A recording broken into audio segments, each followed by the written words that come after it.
What up, y'all? It's your boy, the Hood Nerd, back again, and we back with another deep dive on the day 7 reaction of testimony in the R. Kelly trial.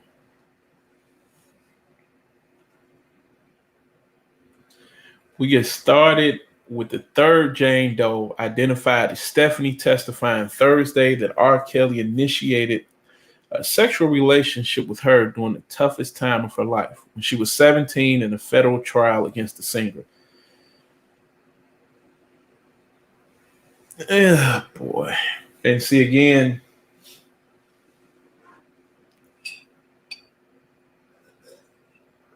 this is setting him up as a predator. And not maybe a child predator, but now you're being set up and he's being put in the place of she was vulnerable. And we all know if a woman says she's vulnerable and going through something, she's absolved from all blame at that point of anything she's done. She's going through something with her husband. She cheats. She says she was vulnerable. She gets to kind of play the damsel in distress. It's kind of almost a get out of free card. Stephanie, now 39, says she met Kelly, whose full name is Robert Sylvester Kelly. You could tell his mother was from down. She had to be from down south. Ew. Where's my gum at before I get started? Even going.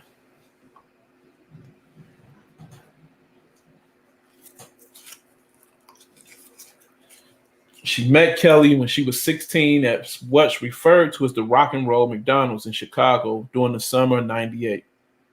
And okay, that's somebody basically my age. So she was there on a double date with her boyfriend and two friends. Under direct examination, she told Assistant U.S. Attorney Nadia Shahada that she was standing at the cash register by herself when one of Kelly's assistants approached her. Now, again,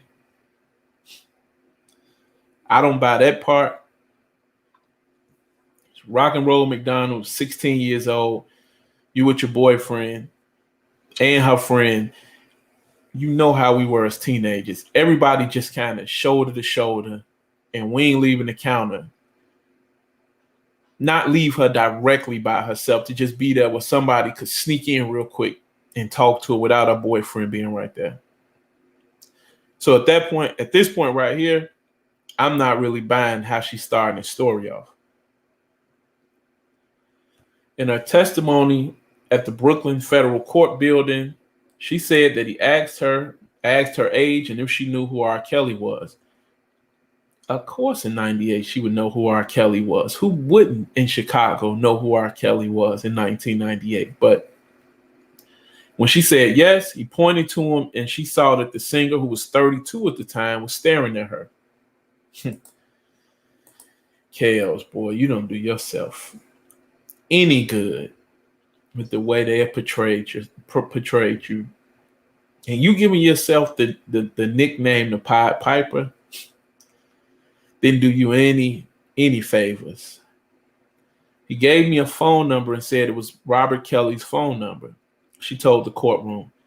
Stephanie returned to her friends and boyfriend at the time, and they all laughed when she told them what happened, she said. She then threw the piece of paper with his number away. I didn't intend to call him, she said. So, again, I'm not buying. I know how Rock and Roll McDonald's is designed. You got the little spot to the left, to the right of you, where she's still in plain sight of her boyfriend, or you had a spot behind. Nobody is walking away from her and just kind of like getting out of sight and leaving her at the register by herself. So again, I told you, I'm not buying that. And I'm also not buying she threw the number away. She knew who R. Kelly was. She definitely would have kept the number, especially with him being there staring at her. But what I think is happening right here is, and we'll see as we finish reading, I think she wants to set the precedent that he met her and it started when she was 16, because at 17 you have consent in Illinois, I believe, to have sex. There's no longer, you don't need, well, you need consent. Let me not say that. You're of age at that point. She can give consent to an adult, somebody over 18, to have sex. Let me phrase it that way. But and I think 16, she can't give consent to an adult. So at 16, statutory rape, 17 is not, which is why I think they're trying to create this whole image now of she was 16 when it happened. He gave me a phone number and said it was Robert. Okay, we did that already.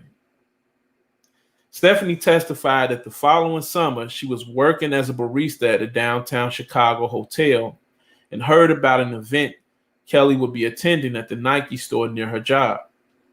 She decided to go see if he remembered her and to ask if he listened to her friend sing. Again,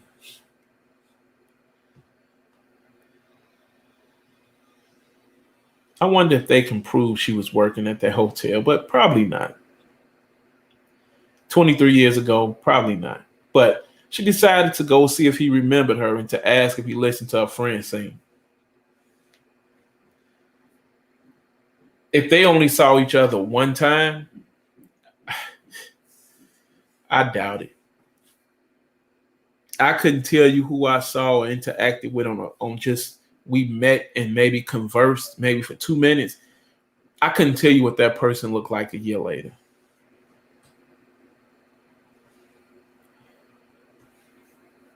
And to add, she sat in the passenger seat. In her testimony, she said that as she arrived at the store, Kelly was walking out. She asked if he remembered her, and he said he did. She told him she wanted to ask him a question, and he told her to walk with him to his car. She sat in the passenger seat and asked about her friend singing for him. Now again, am I buying at 17 years old? This young lady just went to R. Kelly to just go talk about her friend singing for him at this point? I doubt it. I very seriously doubt it. Was she ready to now go and get it in with Kels because she was of age? That's probably more than likely. But at this point, you can't really disprove anything she's saying. So because it's 1998, that's probably there may probably be no way to disprove anything she's saying. And if you can't disprove anything she's saying, it does make her a credible witness at this point. But we'll see, can they?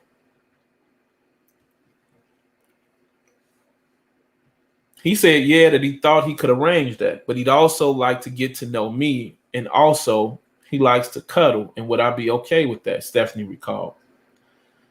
She said she agreed to it, and they began making plans to meet. When asked by the prosecution what was going on in her life at the time, Stephanie said she had been experiencing hardships, including being sexually traumatized by family, her first boss, and men on the street. Now, we have to pause that, put a pin in that right there. Her hardships was being sexually traumatized by family, her first boss, and men on the street. And at this point, she's making plans to hang out with R. Kelly and cuddle.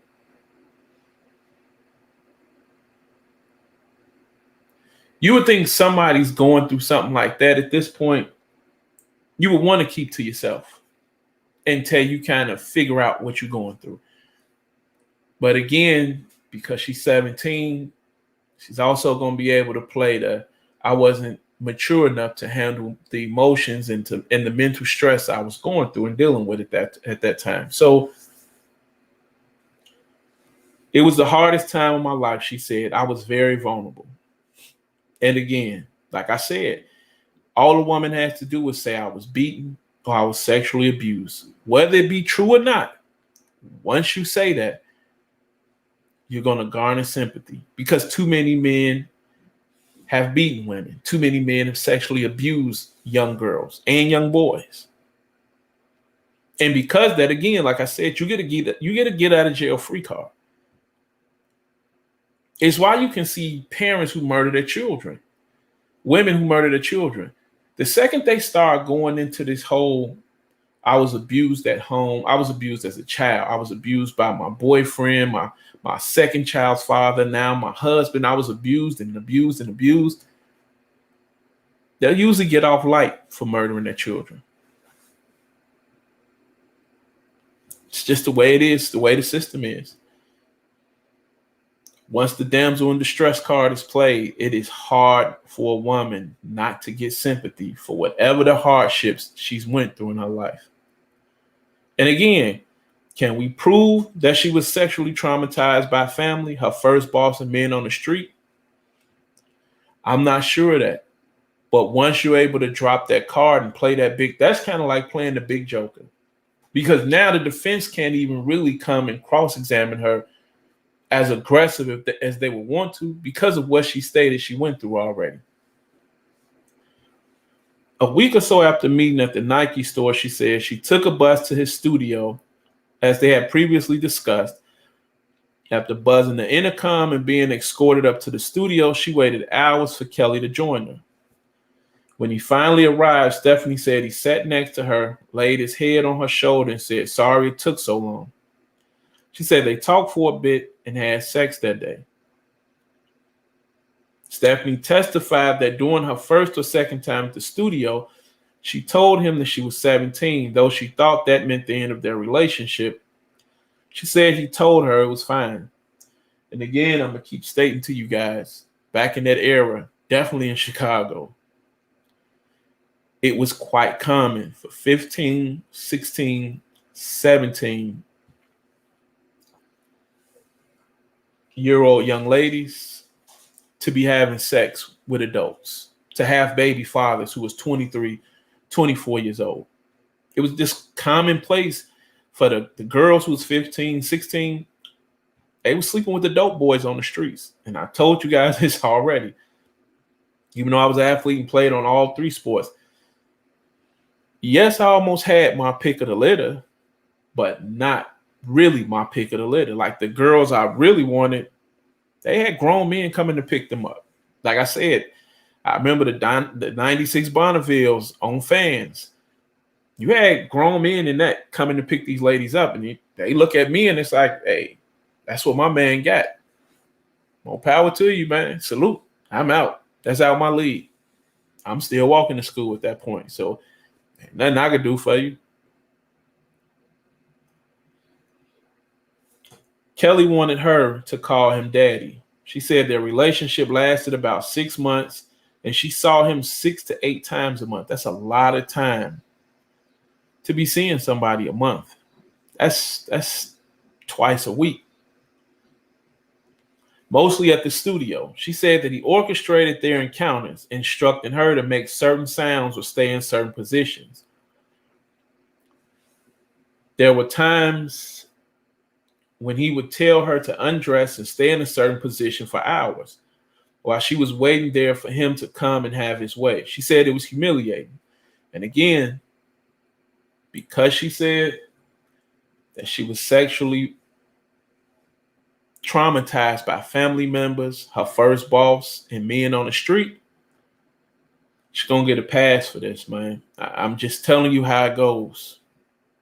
Because the next question you're going to ask is, if it was humiliating, why would she go back? They'll tell you it's battered woman syndrome. That's all she knew. Look at all of the men previously, before R. Kelly, who had either beaten or sexually abused or just had their way with this young girl. At this point, this is about a Steph Curry run, last 2 minutes of a game for the Golden State Warriors. This is some heavy stuff. In the Brooklyn trial, Kelly is facing federal charges of racketeering and violations of the Mann Act, which prohibits taking a minor across state lines for prostitution. He has denied the charges. Now, again, so far, none of these women have stated that they were prostitutes. The first two stated they was his girlfriend. This one right here, 17 years old, she lived in Chicago. And she stated they were seeing each other 6 to 8 times a month for 6 months. So again, we must have a conversation about, I still don't know where the racketeering charges are coming from.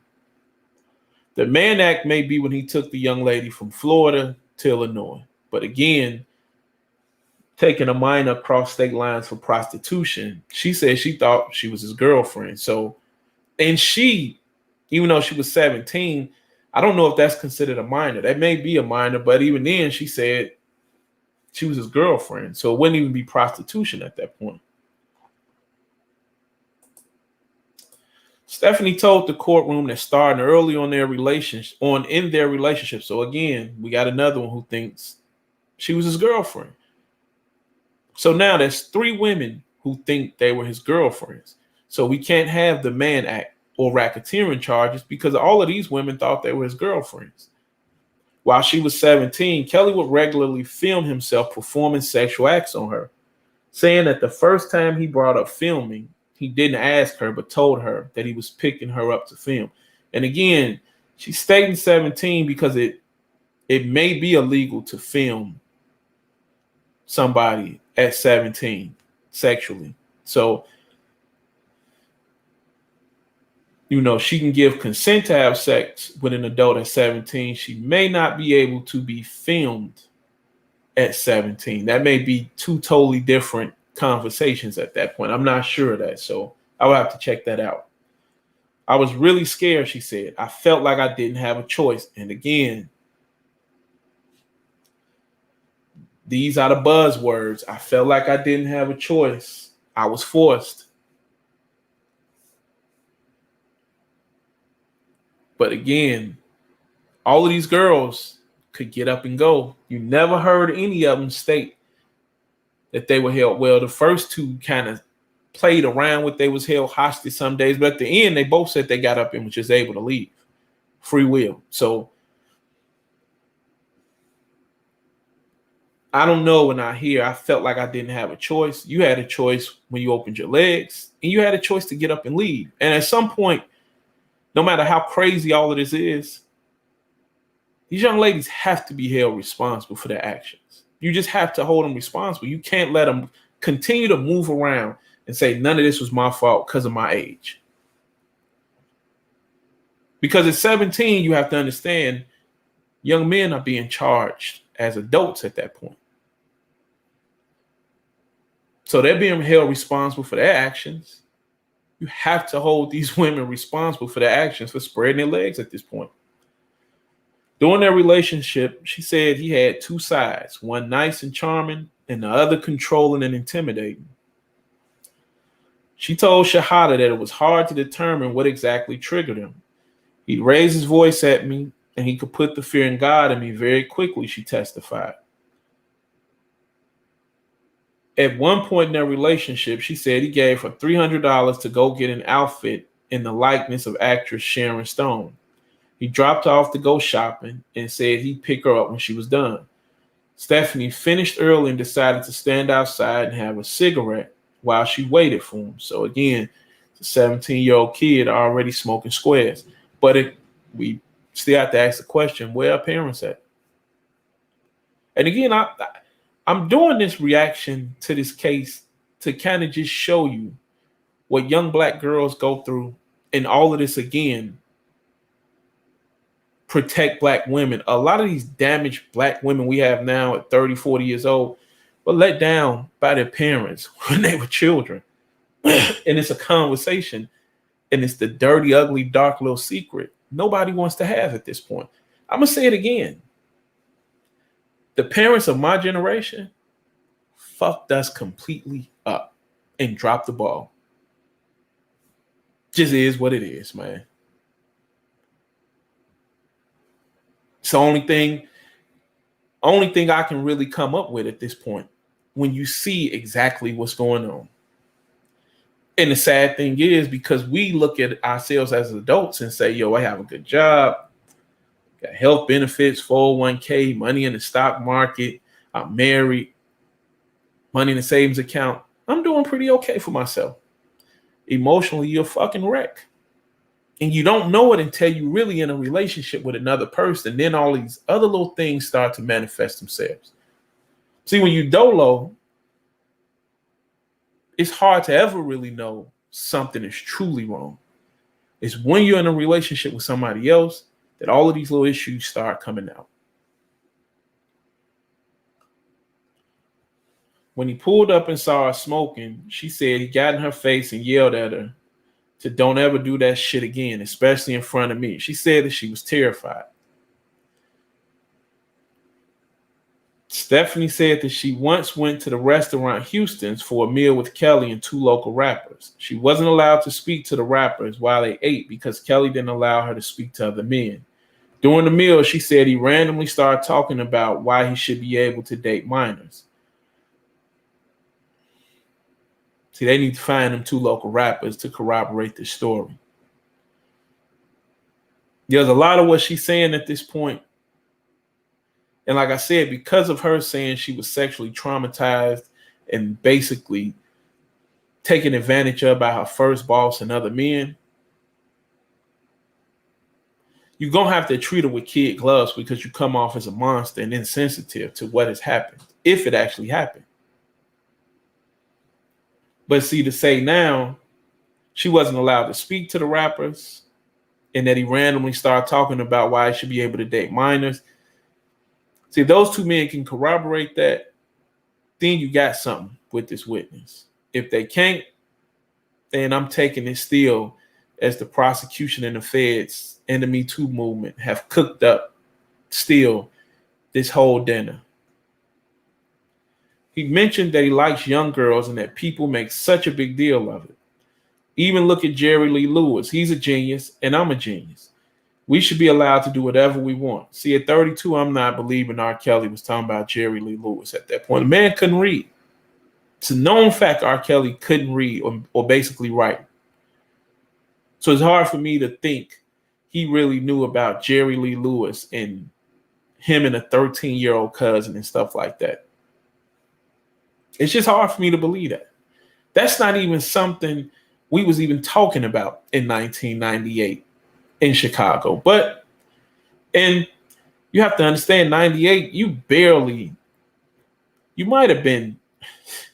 I think we barely had dial-up internet at this point. I don't even know if the internet was here in 98 yet. But if you did, we was in the dial-up era in 98. If internet was around, I'm not sure internet was even here in 98.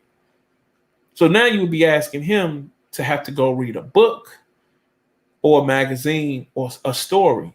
And again, the man can't read. So I don't know where the Jerry Lee Lewis conversation will come from. Look at what we give the world. Lewis is a musician who married his 13-year-old cousin, Myra Gayle Brown, in 1957. Brown later divorced Lewis, alleging that she had been subject to every type of physical and mental abuse imaginable. And again, she's able to play this card not because of what she's really saying R. Kelly did to her, but what she's trying to do is pair herself with Myra Gayle Brown.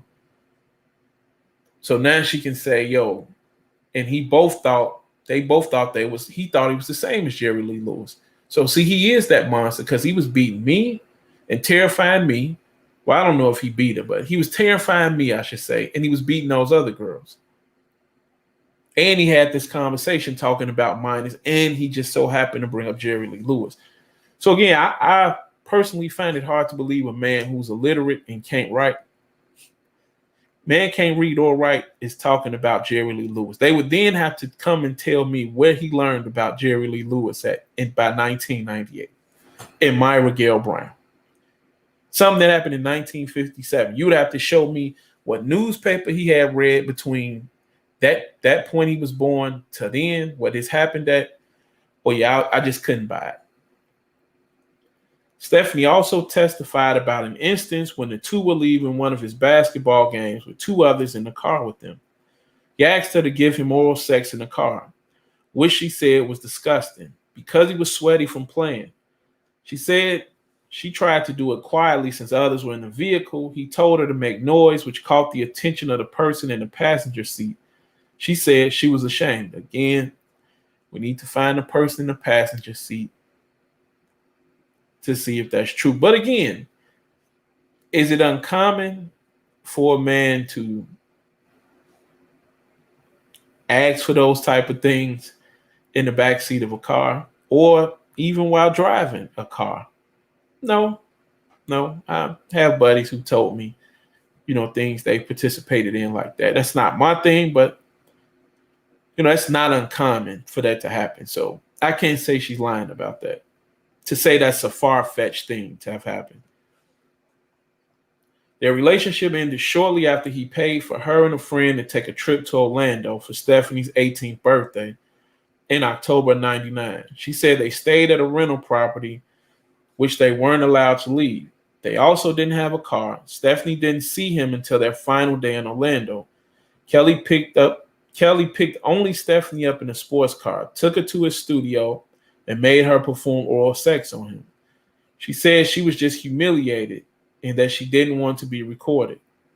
So again, you took the trip to Orlando.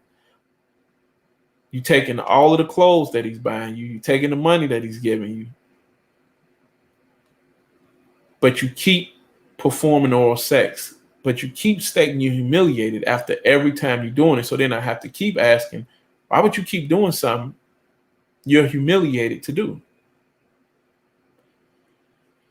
She said she cried in the car on the way back to the rental, but he didn't know how to deal with that. I felt used and humiliated and degraded, she told the court. I didn't want to be abused anymore. Now, again,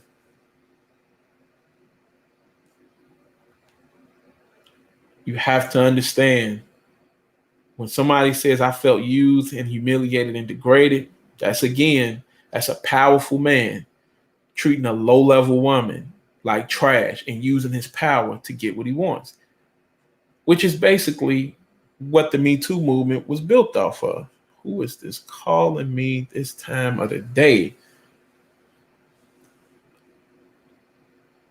She said she continued her relationship with him in hopes of retrieving and destroying the videos that Kelly recorded of the two having sex. In either November or December, she called him and asked if they could destroy them together. And he said she could come to the studio so they could discuss it. Stephanie testified that it was clear to her then that he didn't intend to destroy the tapes. That was the last time I spoke to him, she said. Now,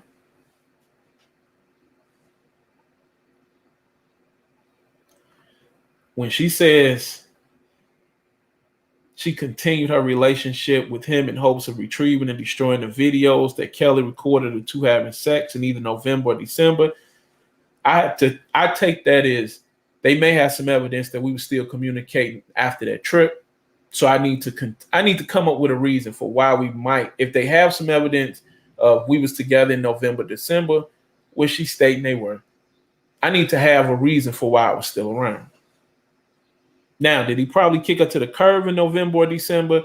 Probably so, because of a woman who says she's been sexually traumatized by family members and all of that. You have to believe at this point she would have kept being degraded if he wanted to degrade her as long as he was paying her. So I can't believe she was the reason that the relationship ended.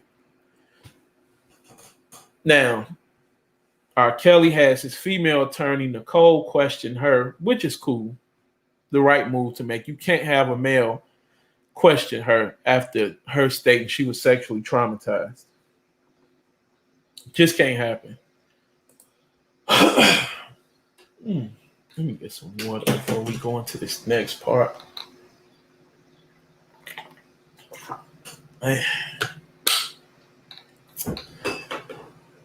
Becker painted the relationship as a normal adult relationship, although Stephanie was 17 and Kelly was 32 at the time. The majority of time it was you going to him, correct?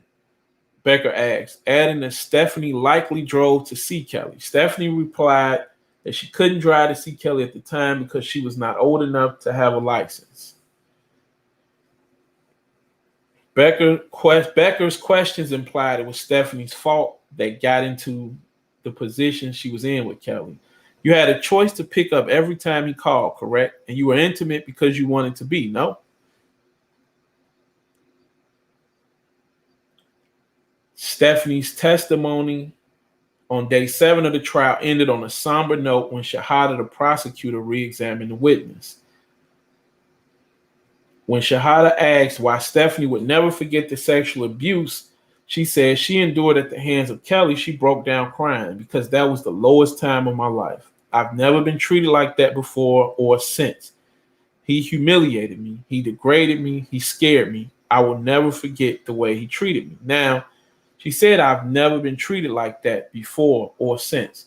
Now we have to go back again to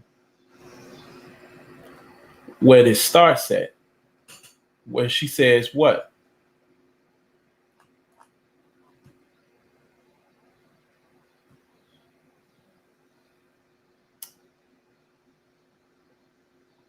When asked by the prosecution what was going on in her life at the time, Stephanie said she had been experiencing hardships, including being sexually traumatized by family, her first boss, and men on the street. So now we end by saying what? I've never been treated like that before or since. He humiliated me. He degraded me. He scared me. I will never forget the way he treated me. Sexually traumatized by family, your first boss, and other men on the streets lead me to believe you had been treated like that prior to him. If he had treated you like that, I don't know that to be the case. But to end it like that is a total contradiction from what we heard at the top, which is I was sexually traumatized by family and my boss, my first boss, and the men in my life. That was the worst. And let me quote that again. It was the hardest time of my life, she said. I was very vulnerable. So she was already in the hardest time of her life, she said, when this happened. So I don't know what to believe. I don't know if she'll be testifying again on day 8. We'll find that out. But you already know what it is. Hit the like, hit the subscribe, leave a comment, rate the podcast, rate the YouTube video. It's your boy, the Hood Nerd. I'm out.